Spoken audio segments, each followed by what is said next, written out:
Les coronavirus forment une immense famille de virus infectant principalement les animaux. Cependant, ces virus peuvent parfois causer des infections chez l'homme, le plus souvent associées à des rhumes et des syndromes grippaux bénins. Parfois, ils peuvent causer des complications respiratoires chez des personnes immunodéprimées. Les infections à coronavirus ne sont généralement pas diagnostiquées en raison de leur caractère bénin et de leur guérison spontanée. Ces virus se transmettent d'homme à homme par voie aérienne au contact de sécrétions ou à celui d'objets contaminés, particulièrement en période hivernale. 2 coronavirus ont entraîné des épidémies graves, parfois mortelles chez l'homme. Le SRAS, responsable d'une épidémie mondiale entre novembre 2002 et juillet 2003, et le MERS, identifié pour la première fois en 2012 au Moyen-Orient. En 2020, un nouveau coronavirus a été identifié en Chine. Les symptômes majeurs sont la fièvre, la toux et des difficultés respiratoires, des troubles gastro-intestinaux. SRAS et MERS ont pour origine la chauve-souris, puis un animal intermédiaire, la civette palmiste masquée, vendue et consommée en Chine pour le SRAS, le dromadaire pour le MERS. Il n'existe pas pour l'instant de médicaments spécifiques contre ces virus, ni de vaccins. De santé. Vanessa raconte l'enterrement à l'heure des gestes barrières et la fulgurance de la maladie qui lui a pris son père. En même pas une semaine, il est parti, mon père. Il a commencé à avoir un petit 38 de fièvre samedi 29 février. Il a été chez son généraliste avec ma mère le lundi, qui a dit que c'était un symptôme grippal. Et de toute façon, il n'avait pas de moyen de tester sur le coronavirus. Jeudi, il est monté, il avait 39 dès le matin. Ma mère, elle a appelé le SAMU à 16h30. Et ils ont pris ça pour une petite grippette, en fait, puisqu'il n'avait pas de problème respiratoire. Que s'il toussait pas, il suffisait de retourner chez le médecin de ville. Il a été, toujours pareil, aucun problème respiratoire. Il est rentré, il a mangé à 22h30. Il s'est couché. À 4h du matin, il a eu une toux, notre mère nous a dit, mais d'une rare violence, suivie d'un râle. Elle entendait un peu comme un liquide dans les poumons. Et il lui a demandé ses médicaments. Elle voulait appeler tout de suite le SAMU et il voulait les médicaments que le docteur lui avait dit de prendre. Le temps qu'elle allait chercher les médicaments, il s'était assoupi, elle pensait qu'il dormait. Et il était parti ? Il était parti, dans son lit. Et ce qui s'est passé, c'est qu'elle a appelé le SAMU, ils ont mis 1 heure à arriver, donc je pense qu'ils étaient effectivement débordés. Et bon, ils ont déclaré sa mort à vendredi 6 mars à 8h12. Ils ont fait des prélèvements sur son corps mort.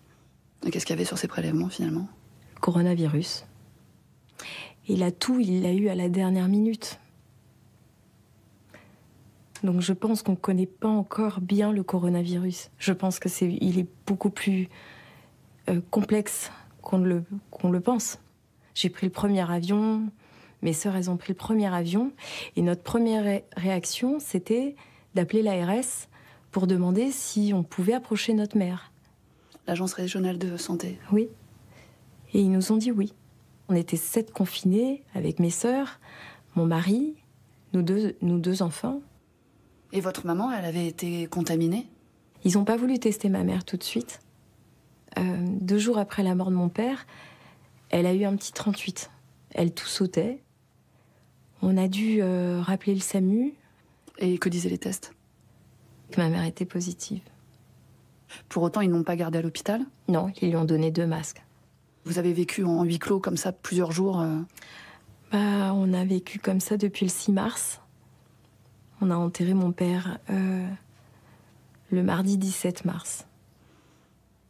Comment ça s'est passé après le décès de votre père ? Est-ce que vous avez pu le voir ? Est-ce que vous avez demandé à voir son corps ? On nous explique que c'est pas possible. J'ai l'impression qu'ils ont peur que même sur un défunt, on peut l'attraper. Il n'a pas eu de mise en bière, il n'a pas eu de toilette funéraire, tout ça parce qu'il avait le coronavirus. Vous imaginez ? À quel point c'est dur. Il n'a pas eu un enterrement digne. Pardon. Il y avait beaucoup de personnes qui au départ voulaient assister à l'enterrement ? Énormément de personnes. Mon père était quelqu'un très très aimé. Donc la veille, on a envoyé un message à tout le monde en disant « Ne venez pas, c'est pas grave, prenez pas de risques, chacun chez soi. C'est la meilleure règle à adopter, il me semble. Et on fera une belle cérémonie pour la pose de la pierre tombale. » Et je pense qu'il y a eu des personnes qui étaient tellement gênées que ça les a rassurées, notre message. Et on s'est dit, on va faire un huis clos. Donc que la famille proche. Que la famille proche. Dans ces cas-là, on se serre pas dans les bras? On n'a pas le droit. Sachant qu'on était 7 confinés à la maison avec ma mère porteuse de la maladie. Donc on a pu déjà se soutenir physiquement à 7. Mais après, j'ai pas pu prendre ma grand-mère dans les bras. Ou mes cousins, ou ma tante. Et de voir la douleur dans les yeux de vos proches, c'est dur si on peut pas les toucher. Dans votre entourage, il y a d'autres malades, à part votre maman? Il y a le meilleur ami de mon père, qui a le coronavirus, qui était en soins intensifs. Il a eu de l'oxygène et il a fini par être intubé. Et là, il est sorti d'affaire. Et ça commence à aller mieux. Qu'est-ce que vous voudriez dire à ces gens qui ne prennent pas cette maladie au sérieux, qui ont l'impression que c'est très loin d'eux? Je comprends, j'étais comme eux. J'étais comme eux parce que j'entendais aux informations qu'on mourrait plus de la grippe que du coronavirus. Et quand ça vous touche à vous, c'est toute votre vie qui est dévastée. Au départ, on disait que c'était des personnes âgées qui étaient affaiblies physiquement, qui avaient des pathologies annexes. Vous, ça vous paraît très loin de votre histoire? Complètement.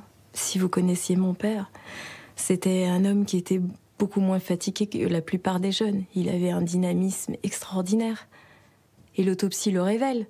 Il y a rien d'autre que le coronavirus. Donc c'est pas les personnes faibles.